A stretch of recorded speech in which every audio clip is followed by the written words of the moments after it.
Chapter 5, Lesson 7, Fundamental Theorem of Algebra. So we're going to take a look at determining the number of roots of a polynomial using fundamental theorem of algebra. So what's the fundamental theorem of algebra say? It says every polynomial equation with a degree greater than 0.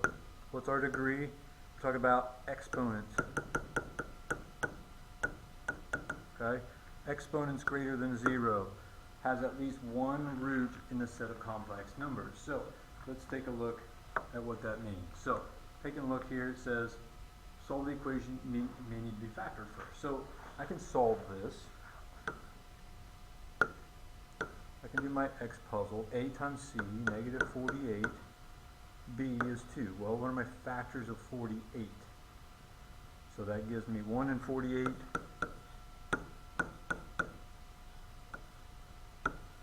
2 and 24, 3 and 16, 4 and 12, 5 doesn't go into it, 6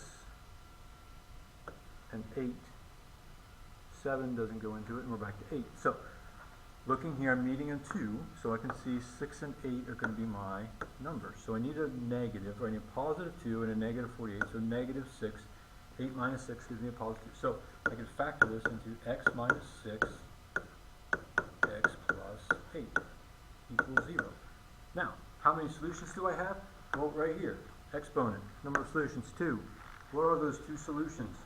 Well, I can solve them. X minus 6 equals 0, x plus 8 equals 0. So solving for that, x equals positive 6, x equals a negative 8.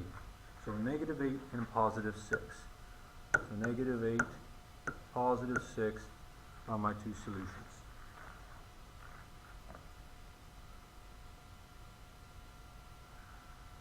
So what about this in letter B? So again, exponent 2. The number of solutions I have are 2.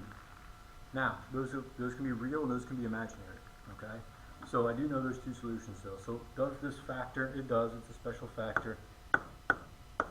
It's a difference of squares, so square and square, so y in the front. 9 is 3 squares, so 3 and 3, and then 1 plus, 1 minus. So when I solve for this, then this gives me y negative 3, and this gives me y is positive 3. So I have negative 3 and a positive 3 as my two solutions. Now again, you can always graph them, see what those graphs look like to find those. Okay? So the number of solutions of a polynomial will always match the highest power. Okay? Solutions could be real or imaginary, like I stated earlier. Okay? So let's take a look here. In letter C, highest exponent here we have a 3. 3 real solutions. Okay? And let's graph this to find those solutions and see if they're real or imaginary. So pull up our Desmos here, we can plug it in, you can see x to the third plus 4x squared minus 7x minus 10. Graph it, and you can see here x-intercepts negative 5, negative 1, and positive 2. So there are 3 real solutions. So I have 3 solutions, I have 3 real solutions. And what are they? Negative 5, negative 1, and positive 2. Now, just remember, complex or imaginary solutions always come in multiples of 2. Okay, so let's take a look here at the next one. Now, this can be factored. We have x, factor out an x. This gives me x squared plus 2. Now, again, you may not look at it, you're like, oh, I don't know what to do. Okay, you can solve this by setting them equal to 0. Okay, I am going to have 3 solutions. Or I can just plug this into my calculator again. So let's do that. So pull my Desmos back up. You can see I typed it in x to the third plus 2x. And when I look at this, when I zoom out, I only have one point here. 0, 0. So there's only one real solution. So when I look at this, I have one real,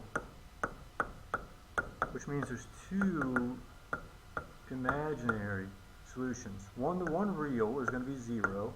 Let's find our imaginary. That's this x right here. If I set them equal to 0 now, I get that, right? X squared plus 2 equals 0. I can solve for x squared. So I'm going to subtract 2. So x squared equals negative 2. And to get rid of a square, we square root. So when I square root, the square cancels, we see with an x. Now, can I take a negative square root? Nope. So I cannot have a negative square root, but what I can do then is I can take out that imaginary value. So I take out that I, and again, it's always plus and minus. 2 doesn't break down, it's prime. So there's going to be my solutions then, plus and minus I square root of 2.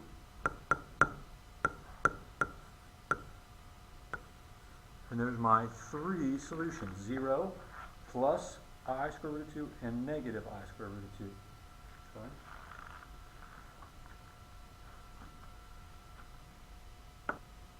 So this wraps up the notes for Chapter 5. Test coming up here soon.